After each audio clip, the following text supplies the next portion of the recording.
رمضان رمضان Welcome holy month Ramadan. Bismillahirrahmanirrahim. Assalamu alaikum chers téléspectateurs. Bienvenue à notre émission Esprit Ramadan. Aujourd'hui, nous sommes en présence du calife général de la Tidjana en Côte d'Ivoire, son éminence le Cheikh Moustapha Sonta, pour nous parler de la spiritualité en mois de Ramadan. Assalamu alaikum Cheikh. Wa alaikum salam wa rahmatullah. Alors spirituellement parlant, qu'est-ce que le Ramadan représente? A'udhu billahi minash shaitanir rajim. Bismillahir rahmanir rahim. Allahumma salli ala sayyidina Muhammadin wa ala ali sayyidina Muhammadin wa sallim. Bon, alhamdulillahi rabbil alamin, spirituellement parlant, on peut dire que le Ramadan même c'est un mois spirituel, parce que tout le Ramadan est basé sur la spiritualité. Donc quand on veut parler du Ramadan spirituellement, on se dit que quand Dieu a donné le Ramadan aux musulmans, c'est à partir de Surat 2, Surat al-Baqarah, et quand il a donné le verset, vers la fin du verset, il dit qu'il a donné le jeûne aux musulmans et afin qu'ils deviennent des gens vertueux, des gens pieux, des gens croyants. Donc c'est pour qu'on soit croyants, c'est pour qu'on soit des hommes de foi, c'est pour qu'on ait de la lumière, c'est pour qu'on soit des hommes spirituels, et c'est pour ça que le jeûne a été prescrit aux musulmans, puisque c'était déjà prescrit aux gens qui nous ont précédés. Voilà, les hommes du livre, les chrétiens, les juifs, eux, ils avaient leur jeûne aussi. Donc pour nous, tout le Ramadan est basé sur la spiritualité. Parce que le but du Ramadan, c'est pour qu'on soit pieux. Voilà.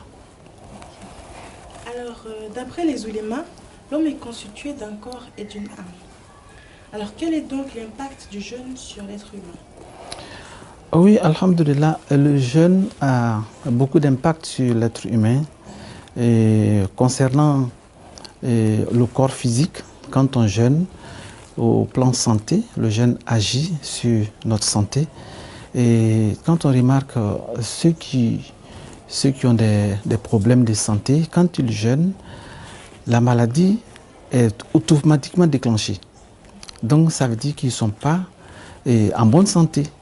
Donc ça leur permet de se soigner, de se prendre en charge, mais après, ils peuvent reprendre le jeûne. Mais ceux qui sont en bonne santé déjà, quand ils jeûnent, ça augmente leur santé parce que le jeûne permet de se purifier.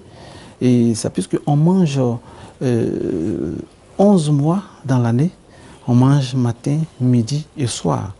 Alors que pendant le mois de Ramadan, on jeûne toute une journée, on s'abstient du matin au coucher du soleil. Donc ça veut dire que c'est comme si on est en train de purifier son corps de tout ce qu'on prend comme toxique, comme beaucoup de choses. Et donc le jeûne physiquement déjà, ça fait du bien, ça nous permet d'être en bonne santé. Et au plan spirituel, au plan âme, puisque l'homme est constitué d'un corps et d'une âme, et sur notre âme, le jeûne agit sur notre âme pour purifier l'âme. Donc c'est en purifiant notre âme qu'on arrive à atteindre le but recherché par Dieu. Donc quand l'âme est purifiée, on devient des hommes croyants et on devient des rapprochés de Dieu. Donc le jeûne du mois de Ramadan nous permet de faire notre spiritualité facilement. Parce que quand on jeûne, ça nous permet de faire beaucoup de prières. Et c'est pour ça qu'on fait des prières nocturnes. On fait beaucoup d'invocations, on fait des lectures coraniques dans la mosquée, et on fait des tafsirs, on fait des zikrs, on fait beaucoup de choses pendant le mois de Ramadan. Tout ça, ça nous permet de s'élever spirituellement et de devenir des hommes de foi, de rapprocher de Dieu. Et ça permet à tous les musulmans d'être en communion avec Dieu. Même les musulmans tordus pendant le Ramadan, ils essaient d'être des bons musulmans. Voilà pour dire que le mois de Ramadan, c'est un mois de grâce pour tous les musulmans. Alhamdulillah. Alors, à la lumière de tout ce que vous venez de nous dire, comment le musulman, en particulier le Tidjani, peut se préparer à accueillir le mois de Ramadan? Oui, on doit se préparer pour accueillir le mois de Ramadan. Il y a beaucoup de façons d'accueillir le Ramadan. D'abord, on doit faire un repentir pour accueillir le Ramadan. Parce que pendant le mois, durant 11 mois, il y a beaucoup de choses à faire. On a nos activités, il y a le travail, il y a le commerce, il y a beaucoup de choses qu'on fait. Mais avant, quelques jours avant le Ramadan, on doit faire un recul et on doit se poser la question, est-ce que j'ai bien travaillé durant l'année que je suis en train de vivre? Si on doit accueillir le Ramadan, il faut d'abord faire un repentir sincère, un repentir avec Dieu d'abord. Le repentir avec Dieu, il faut regretter les actes qu'on a commis, les péchés qu'on a commis, il faut les regretter. Et il faut demander pardon à Dieu. Et il faut se détacher de ces péchés-là pour accueillir le Ramadan. Et il faut aussi demander pardon à son entourage. On commence à la maison, à son épouse, à son époux, et même à ses enfants, à ses voisins. Et donc chacun doit essayer de demander pardon à ses frères et sœurs musulmans. Et là, c'est comme un repentir aussi avant d'entamer le mois de Ramadan. Donc il faut faire un repentir avec Dieu, un repentir avec les hommes, sinon demander pardon aux hommes. Et comme ça, les gens vont te pardonner. Et toi aussi, quand tu demandes pardon, ça veut dire que toi aussi, tu es prêt à pardonner. Voilà, donc à ce moment-là, tu arrives à accueillir bien le mois de Ramadan. Donc c'est comme ça qu'on prépare le mois de Ramadan. Alors, cher, nous aimerions savoir pourquoi le Ramadan est le mois par excellence de la miséricorde divine. Oui, c'est Dieu qui a voulu ainsi. Voilà, c'est Dieu qui a voulu que ce mois soit un mois de miséricorde. Parce que le mois de Ramadan, c'est un mois de miséricorde parce que d'abord, pendant le Ramadan, Dieu il nous donne beaucoup de grâces. Il nous donne la santé, il nous donne la lumière, et on est purifié spirituellement, on est élevé spirituellement, on a beaucoup de grâces et on a le pardon vers la fin du Ramadan. Quand on est pardonné par Dieu, ça veut dire tout simplement qu'on est affranchi et après cela c'est le paradis. Voilà, c'est pour ça que c'est un mois de grâce. Et quand on remarque pendant le Ramadan, chacun arrive à se détacher de certains péchés, à se détacher de certaines occupations pour mieux prier et faire des invocations. Il y a des gens qui ne font pas d'invocation du tout durant toute l'année, mais pendant le Ramadan, on voit le chapelet avec ces gens-là. Il y en a qui ne vont pas dans la mosquée, ils ne vont pas du tout à la mosquée, mais pendant le Ramadan, on les voit à la mosquée. Il y en a qui n'écoutent pas du tout le Coran, mais pendant le Ramadan, on les voit assis en train d'écouter le Coran. Il y a des gens qui ne font pas de prières surrogatoires. Mais les nuits de Ramadan, on voit toutes les mosquées sont pleines. Les gens sont en train de prier. Tout ça, ça fait partie de la miséricorde de Dieu. Donc, c'est par tout ça que le Ramadan est un mois de miséricorde. Et puis, pendant le Ramadan, les sacrifices aussi sont multipliés par Dieu. Les récompenses des sacrifices sont multipliées. Quand on fait le sacrifice normalement, les jours ordinaires, en dehors du Ramadan, Dieu rétribue à partir de 10 jusqu'à 700 fois ce qu'on fait. Là, c'est de façon ordinaire.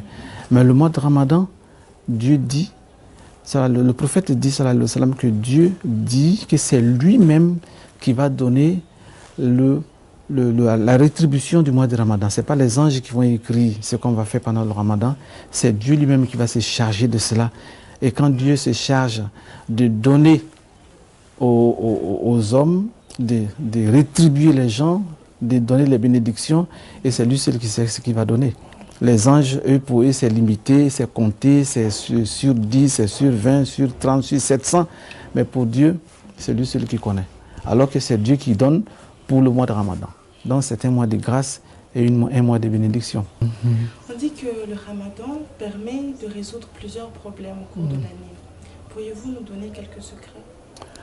Oui, le Ramadan permet de donner plusieurs problèmes. Si je comprends bien la question, quand on demande des choses à Dieu pendant le Ramadan, la demande est exaucée. C'est cela? C'est cela. En fait, d'accord. Par exemple, quelles actions, par exemple, moi je voudrais que mon année soit couverte de succès, de réussite. Quelles actions est-ce que je peux faire durant ce mois-là D'accord. D'être exaucé. D'accord. Et pour cela, il faut commencer d'abord, puisqu'on commence à faire un repentir sincère. Quand on fait un repentir sincère, ça veut dire qu'on est pardonné. Et quand on est pardonné, ça veut dire qu'on veut s'élever spirituellement. Quand on est élevé spirituellement, ça veut dire qu'on est proche de Dieu. Quand on se rapproche de Dieu, ça veut dire qu'on est purifié. Quand on est purifié, ça veut dire qu'on est prédisposé à faire des demandes. Et avec son état de spiritualité, l'état de proximité divine, quand tu demandes quelque chose, Dieu, il accepte toujours. Et donc, à ce moment-là, on peut tout demander. Pendant le Ramadan, on peut tout demander pour toute la vie même. Ce n'est pas pour l'année seulement, c'est pour toute la vie. En tout cas, quand tu te prépares bien pour ton Ramadan, tu es prédisposé à être des gens qui, quand ils demandent, Dieu accorde leur demande automatiquement. Parce que c'est Dieu qui le dit dans le Coran, que ceux qui me demandent, wa iza sa'alaka ibadi anni fa inni qaribun. Et donc si les serviteurs demandent comment est-ce que on peut demander des choses à Dieu, dis-leur que moi Dieu je suis très proche d'eux quand ils me demandent. Donc à chaque fois qu'ils demandent aussi, j'accepte leurs demandes et j'accorde ce qu'ils me demandent et je leur donne ce qu'ils demandent. Donc tout ça, c'est dans le mois de Ramadan. Donc on fait correctement notre jeûne et on se prépare correctement et les prières sont automatiquement exaucées. Mais ce que vous venez de dire, par exemple, pour un musulman qui éprouve des difficultés même au cours de l'année à accomplir ses prières correctement, qu'est-ce que lui il peut faire qui ne sera pas trop contraignant pour lui? Qu'est-ce qu'il peut faire durant ce mois-là pour avoir vraiment le maximum de bonnes actions? Oui, c'est ce que je viens de dire. Parce que quelqu'un qui a des difficultés en dehors du mois de Ramadan, de faire correctement ses prières, mais pendant le Ramadan, le Satan, parce que le Satan est là. Tous les jours, le Satan est avec nous. Et le peuple satanique est là. Ça veut dire que chaque personne est suivie par des satans. Donc ça veut dire qu'eux aussi, c'est un peuple. Hein. Mais pendant le Ramadan, Dieu dit aux anges d'emprisonner tous les satans. Donc quand les satans sont en prison, ça veut dire qu'on est libéré. On n'est plus bloqué par les satans. Donc c'est pour ça qu'on arrive à faire les prières correctement. On arrive à faire notre invocation, on arrive à faire tout ce qu'on veut faire comme acte d'adoration. Et donc à partir de ce moment-là, ça veut dire tout simplement qu'on peut demander ce qu'on veut à Dieu. Et quand on demande, Dieu, il va nous donner, il va exaucer maintenant. Si la question c'est pour savoir comment faire pour demander à Dieu, alors c'est une autre question maintenant. Voilà, comment faire pour demander à Dieu? D'abord, il faut essayer de se purifier dans la tête. Il faut croire en ce que tu vas faire. Et dans le cœur, il faut que le cœur soit ouvert. Il faut qu'il y ait une petite lumière dans le cœur. Ça veut dire qu'il faut avoir une croyance en ce que tu vas faire. Et même physiquement, les habits que tu vas porter pour demander à Dieu, il faut que ce soit des habits propres. Il ne faut pas que ce soit des habits qui sont acquis dans le haram. Parce que quand c'est le haram que tu portes, le haram que tu manges, ça veut dire l'illicite que tu manges, que tu portes, quand tu demandes des choses à Dieu, généralement, ce n'est pas exaucé. Et ça, c'est un facteur qui empêche généralement les gens d'accéder à leurs demandes auprès de Dieu. Parce que ce qu'ils portent n'est pas licite et ce qu'ils mangent n'est pas licite. Le tapis sur lequel ils vont s'arrêter, sinon ils vont s'asseoir pour faire leurs demandes, c'est un tapis qui a été acquis illicitement et donc ça ne va pas. Voilà, donc il faut avoir tout ça. Et puis après ça maintenant, il faut demander ce que tu veux à Dieu en commençant par faire des invocations. Voilà, les invocations, si tu veux, on peut faire 2 rakats avant les demandes. Et dans les 2 rakats, on fait la Fatiha, on lit la sourate qu'on veut. Et en plus de cela, on peut demander pardon à Dieu, istighfar 100 fois, et puis faire la prière sur le prophète Mohammed sallallahu alayhi wa sallam 100 fois avant de demander à Dieu. Mais ce que moi je vais conseiller aux gens qui nous suivent maintenant, c'est de faire la Fatiha. Fatiha 100 fois tous les jours pendant le Ramadan. 100 fois Fatiha tous les jours. Avec cela, on arrive facilement à avoir ce qu'on veut avec Dieu. Et Dieu exauce facilement les prières quand on fait 100 fois avant de demander quelque chose à Dieu, la Fatiha. 100 fois la Fatiha. Mais si vous voulez aussi, on peut faire de façon décomposée. Le matin, après la prière du Fajr, on fait 30 fois la Fatiha. Et après la prière du Zohr, on fait 25 fois. Après la prière de Asr, on fait 20 fois. Après la prière du Maghrib, on fait 15 fois. Après la prière d'Isha, on fait 10 fois. Donc ça fait les 100 fois. Si on ne veut pas faire de façon décomposée, on fait d'un trait 100 fois la Fatiha et puis on demande ce qu'on veut à Dieu.